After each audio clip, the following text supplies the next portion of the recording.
We are about to present a really impactful discussion about women in prison and the incredible challenges they face in prison and also on their re-entry. The reason why we're doing this is because our film Angel Lady features a woman who has just been released from prison. And it's so interesting because you write a script and then you get to go deeper and deeper and deeper into the reality of what you created. We are going to talk specifically about what happens with women prisoners. That figure has jumped. Nancy's going to give us the specific figures, but I believe it's almost 700%. Yeah, they've right? Nancy? Since the new drug laws came into effect, it jumped by even actually 800%, I believe. Nancy Edwards Johnson, who comes from my hometown of Delaware, Ohio, whose father taught at the same university as my father. Nancy Edwards Johnson has spent over 20 years as a prison psychologist, and now she's in a private practice. She has, previous to working in the prison system, she was working in the foster care system. So her experience is so important to our film, to getting it right, but it's also so important if you care. Because this population is, Nancy, what are you calling it? Well, it's invisible. It's facing alarming invisibility and a lack of resources is what I would say about this population. And when they come out of the prison system, they are coming out worse than when they went in. There's no reentry program to speak of that's viable. And so with looking at this population, you've got a group of women who, for the most part, they're poor, they're addicted to drugs, they have low self-esteem, and they're coming into a system where they're dehumanized and become numbers. So, and most of them, the vast majority, have had extensive childhood abuse that involves probably most of them have all of the above: emotional, sexual, physical, and neglect. And they're coming into a system that, for the most part, is where the structural dynamics mirror childhood abuse. So there's no privacy, there's no dignity, there's a use of confinement, there's harassment. It's probably best represented, and there's regular room searches. So the few possessions that they have, a group of men in black come in, flip their mattresses, dump all their things on the floor to look if there's anything that they shouldn't have. There's no respect at all. So it's a very dehumanizing environment for the most part that they're going into. And because what you said, there's been such an explosion in this population, there are some programs, like there's spiritually based programs, there's some educational programs, there's substance abuse programs, but many of the women can't access those because it's just an overwhelmed system. During the time that I was there, the population doubled over that 20 years. They put up 4 different dorms, each housing 250 women per dorm.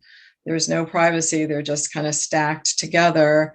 And the other problem is not the problem, but they also are serving shorter sentences for drug abuse. And so they're not able to access the program. So 95% of the women that are coming into prison are addicted to some substance and or alcohol. And so they need treatment, obviously. They're uneducated, like less than about 30% of them have finished high school. So they don't have skills to go back. And now they've got a number when they leave prison. So it's a really, and there's no support program other than maybe a parole officer, and they're mandated often to go back into the same counties, the same system where there's no support, where they're going back into maybe the same abusive relationship that they were in prior to coming in. Lack any kind of consistent supportive relationships for the most part on the outside. That must have been so discouraging.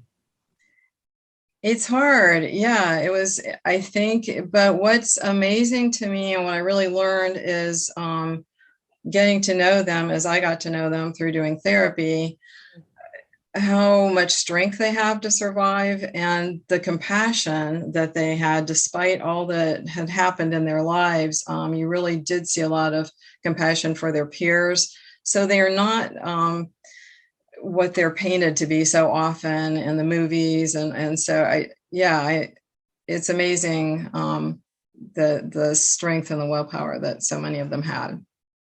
Nancy, you're a horsewoman. You've Yeah. been riding all your life. And how did you happen onto the program in Ocala? Ocala has a horse and equine horse program in the prison for women. There are 8 programs. That's the only women's prison program that has an equine program, but there are 8 other prisons that also have these programs. And if anybody watches that, you just have to Google Ocala Women's Prison Equine Program. It is really, really moving. Almost all the people who work on the horse farms are women. Yes. Yeah.